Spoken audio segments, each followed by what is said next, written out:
ఓం శ్రీమాత్రే నమః. ఛానల్లోకి స్వాగతం అండి. ఈరోజు వీడియోలో శ్రావణ పౌర్ణమి విశిష్టత ఏంటి, శ్రావణ పౌర్ణమి ఆగస్టు 18న లేక 19న, రాఖీ ఏ సమయంలో ఏ రోజున కట్టాలి, ఈ సంవత్సరంలో భద్రాకాలం అనేది ఎప్పుడు వచ్చింది, మరి ఈ భద్రాకాలం అంటే ఏంటి, ఈ భద్రాకాలం ఘడియలు ఎప్పటి నుంచి ఎప్పటి వరకు, వీటన్నింటి గురించి పూర్తి వివరాలు ఈ వీడియోలో మనం తెలుసుకుందాం.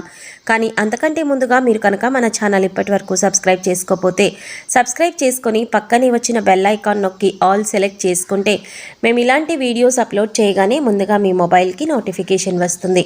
ఇక వివరాల్లోకి వెళ్ళిపోతే, రాఖీ పౌర్ణమి, శ్రావణ పౌర్ణమి, రక్షాబంధన్, అలాగే జంధ్యాల పౌర్ణమి, ఇలా ఒక్కొక్క ప్రాంతంలో ఒక్కొక్క పేరుతో ఈ రాఖీ పండుగ అనేది జరుపుకుంటారు. రాఖీగా పిలువబడే ఈ పండుగ అన్నా చెల్లెళ్లకు, అక్కా తమ్ముళ్లకు అత్యంత పవిత్రమైనదిగా భావిస్తారు. అత్యంత పవిత్రమైనదిగా భావిస్తూ వారి బంధం ఇంకా పటిష్టంగా ఉండాలని జరుపుకునే పండుగ ఇది. ఒకరికొకరు అండగా ఉంటామని భరోసా ఇచ్చే అపురూపమైన పండుగ. సంవత్సరానికి ఒక్కసారి వచ్చే ఈ పండుగ ఎంతో సంతోషాన్ని కలిగిస్తుంది. సోదర సోదరీమణుల మధ్య ప్రేమానురాగాలను పెంచుతుంది. ఈ సంవత్సరం రాఖీ పౌర్ణమి ఆగస్టు 19 సోమవారం రోజున జరుపుకోవలసి ఉంటుంది. అలాగే భద్రాకాలం అనేది వచ్చింది. ఈ భద్రాకాలం అనే సమయంలో రాఖీ అసలు కట్టకూడదు. మరి ఈ భద్రాకాలం అంటే ఏమిటి, ఈ భద్రాకాల సమయంలో రాఖీ ఎందుకు కట్టకూడదు అనే విషయాన్ని మనం తెలుసుకుందాం. పురాణాలలో భద్ర గురించి కొన్ని కథనాలు ఉన్నాయి. అదేమిటంటే, పురాణాల ప్రకారం సూర్యదేవుని కుమార్తెను భద్రగా పరిగణిస్తారు. అంటే శనిదేవుడికి భద్ర సోదరి అన్నమాట. శని రూపంలో కఠినంగా ఉంటుందని, అలాగే భద్ర కూడా స్వభావరీత్యా కఠినంగా ఉంటుందని చాలా మంది నమ్మకం. వీరి స్వభావం నియంత్రించేందుకు బ్రహ్మ తన పంచాంగంలో భద్రకు స్థానం కల్పించాడు. వాస్తవానికి భద్ర సమస్త ప్రపంచాన్ని తన స్వరూపంగా మార్చుకునేందుకు ప్రయత్నించింది. అందరి పనులు అడ్డుకోవడం ప్రారంభించింది. ఈ నేపథ్యంలో బ్రహ్మదేవుడు తనకు పరిస్థితులు వివరించి 7వ కరణం దిష్టిగా కరణాల్లో భద్రకు చోటు కల్పించాడు. ఈ విధంగా భద్ర 3 లోకాల్లో ఉంటారని చెప్తారు. నిత్యం 3 లోకాలను సంచరిస్తూ ఉంటుంది. భద్ర ఎక్కడుంటే అక్కడ శుభకార్యాలు జరగవు. అందుకే భద్రాకాలంలో శుభకార్యాలు వాయిదా వేస్తారు. ఎటువంటి శుభకార్యాలు ప్రారంభించరు. ఎందుకంటే ఆ సమయంలో ఏ పని చేసినా ప్రతిఫలం శూన్యంగానే వస్తుందని చాలామంది భావిస్తారు. అంతేకాకుండా రావణుడు సామ్రాజ్యం అంతం కావడానికి కూడా భద్రాకాలమే కారణమని చాలామంది చెప్తారు. రక్షాబంధన్ సందర్భంగా రావణుడి చెల్లి శూర్పణఖ భద్రా సమయంలోనే రావణుడికి రాఖీ కట్టిందని, ఆ తర్వాతే రావణుడికి చెడు దశ ప్రారంభమైనదని, తన అంతానికి కారణమైందని చెప్తారు. ఇందువలన భద్రా సమయంలో ఎటువంటి శుభకార్యం చేయకూడదు. రాఖీ పౌర్ణమి రోజున ఈ భద్రాకాల తిథి ఉంటుంది. కాబట్టి ఈ సమయంలో మీ అన్నయ్యలకు కానీ తమ్ముళ్ళు కానీ రాఖీ కట్టకూడదు. అలాగే రాఖీ పౌర్ణమి ఏ రోజున ఏ సమయంలో కట్టడం వల్ల శుభం జరుగుతుందో తెలుసుకుందాం. భద్రాకాలం అనేది ఏ సమయంలో వచ్చిందో చూద్దాం. ముందుగా ఈ శ్రావణ పౌర్ణమి రోజు రాఖీను మీరు స్వయంగా తయారు చేసుకోవాలి. బయట అమ్మే రంగురంగుల రాఖీలను దూరంగా ఉంచండి. ఇంట్లో పత్తితో దారం చేసి ఆ దారానికి పసుపు రాసి కుంకుమ బొట్లు పెట్టి పూజా మందిరంలో ఆ రాఖీకి పూజ చేసి మీ సోదరుడికి కట్టండి. ఆ తర్వాత మీరు కట్టాలి అనుకుంటే బయట కొన్న రాఖీలను కొనుక్కొని కట్టచ్చు. ముందుగా మాత్రం పత్తితో తయారు చేసిన రాఖీను కట్టడం వల్ల ఎంతో శుభం చేకూరుతుంది. రాఖీ పండుగను ఈ విధంగానే ఆచరించేవారని మన పురాణాలు చెప్తున్నాయి. ఎంతో విశిష్టత కలిగిన దేశవ్యాప్తంగా చాలా ఘనంగా ఈ రాఖీ పౌర్ణమిని జరుపుకుంటారు. ఒకప్పుడు ఉత్తర పశ్చిమ భారతదేశాల్లోని ప్రజలు మాత్రమే అపూర్వంగా జరుపుకునే ఈ పండుగ ఇప్పుడు దేశవ్యాప్తంగా ప్రతి ఒక్కరూ జరుపుకుంటున్నారు. సోదరి తన సోదరుడికి రాఖీ కట్టి ఎప్పుడూ అన్న తనకు రక్షగా, అలాగే తాను అన్నకు అండగా ఉండాలని కోరుకుంటుంది. ఇక శ్రావణ పౌర్ణమి ఏ రోజు వచ్చింది, పౌర్ణమి ఘడియలు ఎప్పటి నుంచి ఎప్పటి వరకు ఉన్నాయంటే, ఆగస్టు 18 ఆదివారం రాత్రి 2:34 ప్రారంభమవుతుంది. ఇక పౌర్ణమి ముగింపు సమయం చూసుకున్నట్లయితే ఆగస్టు 19 సోమవారం రాత్రి 12:43 ముగుస్తుంది. అలాగే భద్రాకాలం ఎప్పటి నుంచి ఎప్పటి వరకు ఉన్నాయో తెలుసుకుందాం. భద్రాకాలం ఘడియలను దీన్ని బట్టి రాఖీ అనేది మన అన్నకు కానీ తమ్ముడుకు కానీ ఎప్పుడు కట్టాలి అన్నది తెలుస్తుంది. ఆగస్టు 19, 2024 సోమవారం ఉదయం 3:04 నుండి ప్రారంభమై ఆగస్టు 19, 2024 సోమవారం మధ్యాహ్నం 1:32 ముగుస్తుంది.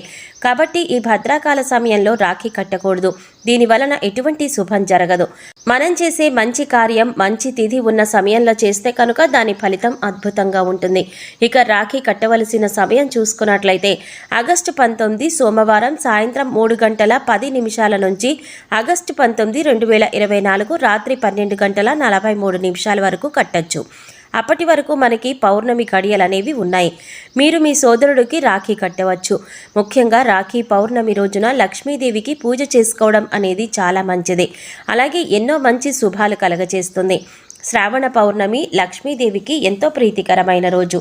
మామూలుగానే పౌర్ణమికి మనం ఎంతో భక్తిభావంతో పూజలు చేస్తూ ఉంటాం. ఎంతో విశేషమైన ఈ రోజున శ్రావణ పౌర్ణమి తిథి రావడం అనేది కూడా అద్భుతమైన విషయం. ఈ పౌర్ణమి ఘడియల్లో ఉదయాన్నే తెల్లవారుజామునే లేచి మహిళలు తలస్నానం చేయాలి. ఇంటిని పూజా గదిని శుభ్రం చేసుకొని పూజా కార్యక్రమాన్ని నిర్వహించాలి. ముఖ్యంగా లక్ష్మీదేవికి ఇష్టమైన నైవేద్యాన్ని సమర్పించండి. తదుపరి మనం ముందు చెప్పుకున్నట్లుగా రాఖీని తయారు చేసుకోండి. పత్తితో దారం చేసి ఆ దారానికి పసుపు రాసి కుంకుమ బొట్లు పెట్టి మీ సోదరుడికి కుంకుమ పెట్టి హారతి ఇచ్చి రాఖీ కట్టండి. తర్వాత స్వీట్లు తినిపించండి. దాని అర్థం ఏంటంటే ఈ తీయటి రుచిలాగానే నీ జీవితంలో కూడా ప్రతి క్షణం కూడా తీయని జ్ఞాపకంలా మిగలాలి అని, మన బంధం ఇలా ఎప్పుడూ సంతోషంగా ఉండాలని అర్థం. మీకు తమ్ముడైతే వారిని ఆశీర్వదించండి. అన్నయ్య అయితే తన దగ్గర ఆశీర్వాదాన్ని తీసుకోండి. ఇలా చేయటం వల్ల మీ బంధం ఇంకా బలపడుతుంది. అలాగే మీ కుటుంబానికి ఎంతో మేలు జరుగుతుంది. మీ సోదరుడు ఆయుష్ పెరుగుతుంది. సాక్షాత్తు ఆ శ్రావణ వరమహాలక్ష్మి మీ ఇంట్లో నెలకొని ఉంటుంది. అంతేకాకుండా ఆర్థిక సమస్యలన్నీ కూడా తొలగిస్తుంది. ఇక సంపదను కూడా కురిపిస్తుంది. ఇక్కడ సంపద అనే పదం కేవలం ధనానికి సంబంధించింది మాత్రమే కాదు. కుటుంబ సభ్యుల యొక్క ప్రేమానురాగాలు, కూతురులా చూసుకునేటటువంటి అత్తమామలు, మాట జవదాటనటువంటి పిల్లలు, అలాగే ఎంతో ప్రేమగా చూసుకునేటటువంటి భర్త, ఇవన్నీ కూడా స్త్రీకి సంపదగా చెప్పబడ్డాయి. కాబట్టి ఈ శ్రావణ పౌర్ణమి రోజున మనం భక్తి శ్రద్ధలతో దేవుణ్ణి పూజించి మీ తమ్ముడికి కానీ అన్నయ్యకి కానీ రాఖీ కట్టడం వల్ల, అది కూడా శుభ సమయంలో రాఖీ కట్టడం వల్ల ఎంతో శుభం చేకూరుతుంది. అంతేకాకుండా ఈ పండుగను జరుపుకునే ఆచారం వెనుక ఎన్నో పురాణ కథలు కూడా ఉన్నాయి. పురాణాలలో మాత్రం దీనిపైన వివిధ రకాల కథలు ఉన్నాయి. వృతాసురుడితో యుద్ధం చేస్తున్నప్పుడు ఇంద్రుడు ఓడిపోయే పరిస్థితి వచ్చింది. అప్పుడు తన భర్తకు విజయం చేకూరాలని కోరుతూ ఇంద్రుని భార్య సచీదేవి ఓ పవిత్రమైన దారాన్ని మంత్రించి అతడి కుడి చేతికి మణికట్టుకి కడుతుంది. దీంతో ఆయన రాక్షసులను ఓడించి విజయం సాధించారని, అలా రాఖీ పండుగ పుట్టిందని చెప్తారు. శిశుపాలుణ్ణి శిక్షించే క్రమంలో తన సుదర్శన చక్రాన్ని ప్రయోగించిన కృష్ణుని చూపుడు వేలికి గాయమై రక్తం వస్తుంది. అప్పుడు ద్రౌపది తన చీర కొంగును చింపి వేలికి కట్టిందని, అలా రాఖీ పండుగ జరుపుకుంటారని అంటారు. ఇలా ఇంకా ఎన్నో పురాణ గాథలు ఉన్నాయి. సో చూసారు కదండి, శ్రావణ పౌర్ణమి అనగా రాఖీ పౌర్ణమి ఎప్పుడు జరుపుకుంటారు, ఏ తారీఖున వచ్చింది, అలాగే రాఖీ పండుగ విశిష్టత ఏంటి, భద్రాకాల సమయం అంటే ఏంటి, భద్రాకాలం ఎప్పటి నుంచి ఎప్పటి వరకు ఉంది, ఏ సమయంలో రాఖీ కట్టాలి అనే పూర్తి వివరాలను ఈ వీడియోలో మనం తెలుసుకున్నాం కదా. ఈ వీడియో మీకు నచ్చినట్లయితే లైక్ చేసి మీ ఫ్రెండ్స్ అండ్ ఫ్యామిలీ మెంబర్స్కి మర్చిపోకుండా ఈ వీడియోని షేర్ చేసుకోండి.